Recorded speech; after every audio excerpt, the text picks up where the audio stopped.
जय हिंद। नमस्कार साथियों, कैसे हैं आप सभी लोग। उम्मीद करते हैं कि आप सभी लोग अच्छे होंगे और आप सभी लोग की तैयारी जो है साथियों बिल्कुल ही अच्छी तरीके से चल रही होगी। तो साथियों, आज की इस क्लास में हम सभी लोग जो है UP triple SC PAT exam 2026 के लिए जो है टॉप ऐसे इंपोर्टेड और चुनिंदे प्रश्नों को देखेंगे जो कि साथियों आपके यूपी ट्रिपल एससी पैट के एग्जाम के लिए काफी इंपोर्टेंट है। और साथियों, आपके यूपी ट्रिपल पेट के सिलेबस को देखते हुए हमने प्रीवियस ईयर के आपके लिए 10 एक्सपेक्टेड मॉडल पेपर साथियों तैयार किए हैं, जिसमें हम आपको पहला मॉडल पेपर करा चुके हैं और आज की इस क्लास में हम आपको दूसरा मॉडल पेपर कराने वाले हैं जो आपके एग्जाम के लिए काफी इंपोर्टेंट है। तो जिस प्रकार आप लोग पहले क्लास को प्यार दिए हैं उसी प्रकार आप लोग इस क्लास पे भी प्यार दीजिए और अपना सपोर्ट दिखाइए, जिससे कि आपको कुल आपके 10 एक्सपेक्टेड मॉडल पेपर को हम करा पाएं। तो आज की इस क्लास में हमारा ये दूसरा मॉडल पेपर क्लास है जो आपके एग्जाम के लिए इंपोर्टेंट है। तो चलिए क्लास को हम स्टार्ट करते हैं और देखिएगा कि क्वेश्चन जो है क्या है। और देखिएगा, पहला क्वेश्चन है कि भारत के राष्ट्रपति को क्षमादान की शक्ति किस अनुच्छेद में जो है प्रदान की गई है। चलिए बताइए। ये सभी क्वेश्चन काफी इंपोर्टेंट और चुनिंदे क्वेश्चन हैं जो कि आपके एग्जाम में 100% आपको ये सभी क्वेश्चन हैं पूछे जाएंगे। और बताइए कि भारत के राष्ट्रपति को क्षमादान की शक्ति किस अनुच्छेद में प्रदान की गई है। तो ये आपके की गई है अनुच्छेद 72 में। ऑप्शन ए हो जाएगा इस क्वेश्चन का सही जवाब। चलिए अगला प्रश्न यहाँ पे देखेंगे, महाजनपदों में अवंती की राजधानी कौन सी थी। चलिए बताइए। तो महाजनपदों में अवंती की राजधानी कौन सी थी। तो महाजनपदों में अवंती की राजधानी जो है उज्जैनी थी। ऑप्शन यहाँ पे आपका जो है बी सही जवाब होगा। चलिए अगला प्रश्न यहाँ पे देखेंगे कि मौर्यकालीन प्रशासन में समाहर्ता का प्रमुख कार्य क्या था। चलिए बताइए। और मेरे भाई, हम उन दोस्तों को ये बताना चाहूँ कि ये क्लास जो है आपके प्रीवियस ईयर और आजकल के जो न्यू पैटर्न बन रहे हैं उन दोनों को मिलाकर तैयार किए गए हैं, जिससे कि आपका एक भी क्वेश्चन एग्जाम में गलत ना हो पाएगा इस बार। और बताइए कि मौर्यकालीन प्रशासन में समाहर्ता का प्रमुख कार्य क्या है। तो यहाँ पे आप सही जवाब जो है ऑप्शन यहाँ पे क्या करेंगे, तो ऑप्शन यहाँ पे बी कर देंगे आप सही जवाब। राजस्व संग्रह एवं वित्तीय प्रशासन हो जाएगा, याद रखिएगा। चलिए अगला प्रश्न यहाँ पे दिए गए कि अशोक के शिलालेखों को पढ़ने में सफलता प्राप्त करने वाले विद्वान कौन थे। चलिए बताइए। तो अशोक के शिलालेखों को पढ़ने में सफलता प्राप्त करने वाले विद्वान जो कि यहाँ पे आपके जेम्स प्रीसेंस थे। ऑप्शन यहाँ पे आप लोग का बी सही जवाब है, जेम्स प्रीसेंस हो जाएंगे। चलिए अगला प्रश्न यहाँ पे देखेंगे कि विक्रम संवत की शुरुआत परंपरागत रूप से किस शासक से जोड़ी जाती है। तो विक्रम संवत की शुरुआत परंपरागत रूप से किस शासक से जोड़ी जाती है। तो यहाँ पे आप सभी लोग का जो है विक्रमादित्य से जोड़े जाते हैं। ऑप्शन यहाँ पे बी सही जवाब है। चलिए अगला प्रश्न यहाँ पे देखेंगे आप। क्वेश्चन है आपसे कि किताब उल हिंद के लेखक जो है कौन थे। तो किताब उल हिंद के लेखक जो है अलबरूनी हो जाएगा। ऑप्शन ए सही जवाब है, अलबरूनी होगा। चलिए अगला प्रश्न है कि दिल्ली सल्तनत में चहलगानी या चालीसा जो है ये किससे संबंधित था। तो दिल्ली सल्तनत में चहलगानी या चालीसा किससे संबंधित था। तो ये आप सभी लोग के संबंधित है 40 प्रमुख तुर्क अमीरों के समूह से। ऑप्शन ए यहाँ पे सही जवाब है, याद रखेंगे।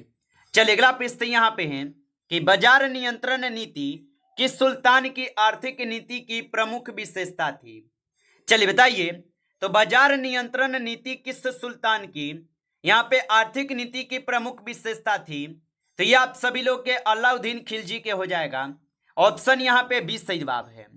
चलिए अगला प्रश्न यहाँ पे है कि दादा भाई नौरोजी की प्रसिद्ध पुस्तक कौन सी थी।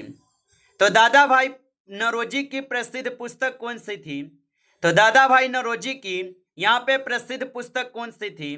तो poverty and un British rule India जो है यहाँ पे इनकी ये पुस्तक थी। ऑप्शन बी सही जवाब है। चलिए अगला प्रश्न यहाँ पे दिए गए कि सर्वेंट्स ऑफ इंडिया सोसाइटी की स्थापना जो ये किसने की थी। चलिए बताइए। तो सर्वेंट्स ऑफ इंडिया सोसाइटी की स्थापना किसने की। तो ये किए थे आप सभी लोग के गोपाल कृष्ण गोखले। ऑप्शन ए यहाँ पे सही जवाब है, गोपाल कृष्ण गोखले होगा। चलिए अगला प्रश्न है कि चंपारण सत्याग्रह के दौरान किसानों की प्रमुख शिकायत किस फसल की जबरन खेती से जुड़ी थी? तो चंपारण सत्याग्रह के दौरान किसानों की प्रमुख शिकायत किस फसल की जबरन खेती से जुड़ी थी? तो ये आप सभी लोग के हो जाएंगे नील से। ऑप्शन यहाँ पे बी सही जवाब है, नील से होगा। चलिए अगला प्रश्न यहाँ पे है कि अहमदाबादी मिल हड़ताल में गांधी जी ने किस पर्व के समर्थन में हस्तक्षेप किया था? तो अहमदाबाद मिल हड़ताल में गांधी जी ने किस पर्व के समर्थन में हस्तक्षेप किया? तो यहाँ पे आप सही जवाब ऑप्शन बी कर देंगे, मिल मजदूरों में हो जाएगा। चलिए अगला प्रश्न यहाँ पे देखेंगे आप 30 नंबर कि कावेरी नदी का उद्गम किस पहाड़ी क्षेत्रों से होता है? तो कावेरी नदी का उद्गम किस पहाड़ी क्षेत्रों से होता है? तो ये आप सभी लोग के आपके ब्रह्मगिरी पहाड़िया से होती है। ऑप्शन ए सही जवाब है। चलिए अगला प्रश्न यहाँ पे दिए गए कि जोग जलप्रपात जो ये किस नदी पर स्थित है? तो जोग जलप्रपात किस नदी पर स्थित है? तो ये आप सभी लोग के शरावती पे स्थित है। ऑप्शन यहाँ पे बी सही जवाब है, शरावती पे। चलिए अगला प्रश्न यहाँ पे है कि भाखड़ा नागल परियोजना मुख्यतः जो ये किस नदी से संबंधित है? तो भाखड़ा नागल परियोजना किस नदी से संबंधित है? तो ये आप सभी लोग के सतलुज नदी से संबंधित होगा। ऑप्शन ए सही जवाब है, सतलुज नदी से। चलिए अगला प्रश्न यहाँ पे देखेंगे हीराकुंड बांध जो ये किस नदी पर निर्मित है? चलिए बताइए, तो हीराकुंड बांध किस नदी पर निर्मित हो जाएगा? तो हीराकुंड बांध जो ये आप सभी लोग के महानदी पे स्थित है। ऑप्शन ए सही जवाब है, महानदी पे। चलिए अगला प्रश्न यहाँ पे है कि अवसादी चट्टानें सामान्यतः किस प्रक्रिया से बनती हैं? तो अवसादी चट्टानें सामान्यतः किस प्रक्रिया से बनती है? तो ये आप सभी लोग के बनते हैं अवसादों के निक्षेपण एवं संघनन से। ऑप्शन ए यहाँ पे सही जवाब होगा। चलिए अगला प्रश्न यहाँ पे देखेंगे 80 नंबर। प्रश्न है कि भूकंप की तीव्रता मापने के लिए पारंपरिक रूप से किस पैमाने का उपयोग जो है किया जाता है? चलिए बताइए। और आप अभी तक इस क्लास को लाइक नहीं किए हैं तो इस क्लास को एक बार आप लाइक कर लीजिएगा। नए हैं आप इस चैनल पे तो चैनल को सब्सक्राइब करके ऑल नोटिफिकेशन को ऑल पे दबा के जुड़ जाइए, जिससे कि जब भी कोई नई क्लास हो सबसे पहले क्लास का नोटिफिकेशन आपके पास पहुंच सके। तो आप इस चैनल को सब्सक्राइब कर लीजिएगा। और बताइए कि भूकंप की तीव्रता मापने के लिए पारंपरिक रूप से किस पैमाने का उपयोग किया जाता है? तो इसमें आप सभी लोग का जो है रिएक्टर का प्रयोग करते हैं। ऑप्शन बी सही जवाब है। चलिए अगला प्रश्न यहाँ पे देखेंगे 90 नंबर। अर्थव्यवस्था में तरलता जाल किस स्थिति को दर्शाता है? तो अर्थव्यवस्था में तरलता जाल किस स्थिति को दर्शाते हैं? तो यह दर्शाते हैं बहुत कम ब्याज दर पर लोग नकदी रखने वाले अधिक पसंद करते हैं, जिसको ऑप्शन ए सही जवाब है। अगला प्रश्न है कि उपभोक्ता मूल्य सूचकांक का प्रमुख उपयोग किसके आंकलन में होता है? तो उपभोक्ता मूल्य सूचकांक का प्रमुख उपयोग किस आंकलन में होता है? तो ये आप सभी लोग के होते हैं खुदरा स्तर की महंगाई में। ऑप्शन यहाँ पे बी सही जवाब होगा, याद रखिएगा। चलिए अगला प्रश्न देखेंगे वास्तविक ब्याज दर का सामान्यतः संबंध जो है माना जाता है। तो वास्तविक ब्याज दर का सामान्यतः किससे संबंध माना जाता है? तो ये आप सभी लोग के नाम मात्र ब्याज दर और मुद्रास्फीति से। ऑप्शन ए जो है यहाँ पे सही जवाब होगा, याद रखिएगा। चलिए अगला प्रश्न यहाँ पे 22 है राजस्व घाटा का कब जो है होता है?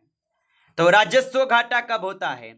तो राजस्व घाटा जो है ये राजस्व व्यय राजस्व प्राप्तियों से अधिक हो तब होते हैं। ऑप्शन ए यहाँ पे सही जवाब होगा। चलिए अगला प्रश्न यहाँ पे देखेंगे कि संविधान में न्यायपालिका को कार्यपालिका से अलग करने का निर्देश किस अनुच्छेद में है? चलिए बताइए। और मेरे भाई आप लोग एक बार लाइक नहीं किया हो तो जरूर लाइक कर लीजिएगा। और संविधान में न्यायपालिका को कार्यपालिका से अलग करने का निर्देश किस अनुच्छेद में है? तो ये आप सभी लोग के हो जाएंगे अनुच्छेद 50 में। ऑप्शन ए सही जवाब है, अनुच्छेद 50 में। चलिए अगला प्रश्न है कि मंत्रिपरिषद सामूहिक रूप से लोकसभा के प्रति उत्तरदायी होगी, ये किस अनुच्छेद में है? तो मंत्रिपरिषद सामूहिक रूप से लोकसभा के प्रति उत्तरदायी होगी, ये किस अनुच्छेद में है? तो ये आप सभी लोग के अनुच्छेद 75 में हो जाएगा। ऑप्शन यहाँ पे 20 सही जवाब है। चलिए अगला प्रश्न यहाँ पे दिए गए 25 कि द्वितीय नगरीकरण की प्रक्रिया भारतीय इतिहास में मुख्यतः किस काल से संबंधित जो है मानी जाती है? तो ये मानी जाती है ईसा पूर्व 600 के आसपास। ऑप्शन यहाँ पे जो है 20 सही जवाब है, याद रखेंगे। चलिए अगला प्रश्न यहाँ पे देखेंगे। क्वेश्चन है आपसे कि लोकसभा की अधिकतम संवैधानिक सदस्य संख्या वर्तमान परिसीमन व्यवस्था के संदर्भ में जो किससे संबंधित है? तो यह संबंधित होगा आपके किससे? तो 550 से होगा। ऑप्शन सी सही जवाब है। चलिए अगला प्रश्न यहाँ पे दिए गए। क्वेश्चन है आपसे कि रक्त समूह की खोज किस वैज्ञानिक ने की थी? तो रक्त समूह की खोज किस वैज्ञानिक ने की? तो रक्त समूह की खोज किए थे कार्ल लैंड स्टीनर ने। ऑप्शन यहाँ पे जो है 20 सही जवाब होगा। चलिए अगला प्रश्न यहाँ पे है कि एंटीबायोटिक पेनिसिलिन की खोज किसने की थी? तो एंटीबायोटिक पेनिसिलिन की खोज किसने की थी? तो एंटीबायोटिक पेनिसिलिन की खोज किए थे कौन? तो यहाँ पे आप बताएंगे अलेक्जेंडर फ्लेमिंग ने। ऑप्शन ए सही जवाब है, अलेक्जेंडर फ्लेमिंग होगा। चलिए अगला प्रश्न यहाँ पे है, ध्वनि की तीव्रता को सामान्यतः किस इकाई से व्यक्त किया जाता है?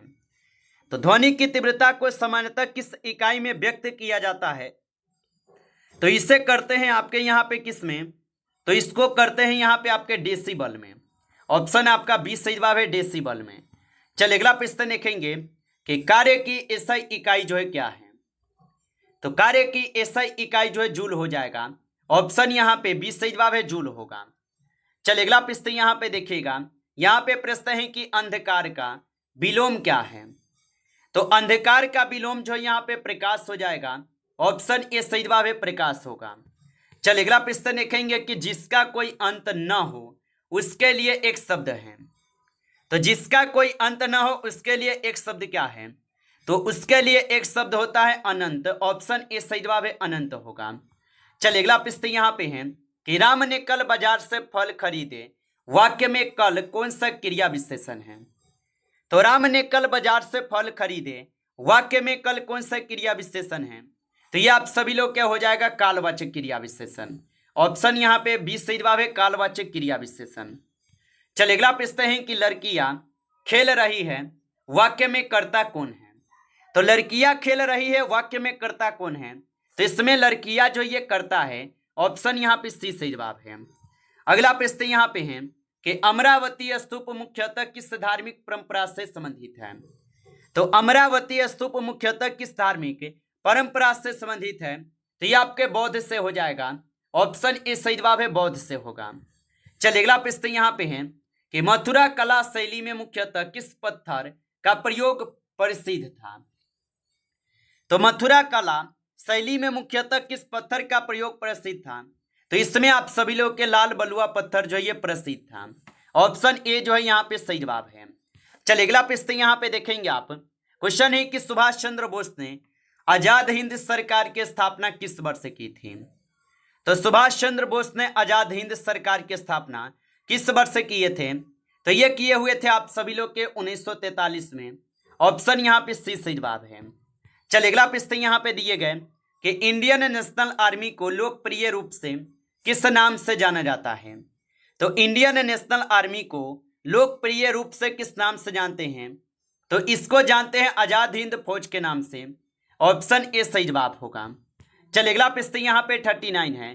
क्वेश्चन है कि भारत में राष्ट्रीय आय की गणना में उत्पादन दृष्टिकोण मुख्यतः किससे संबंधित है?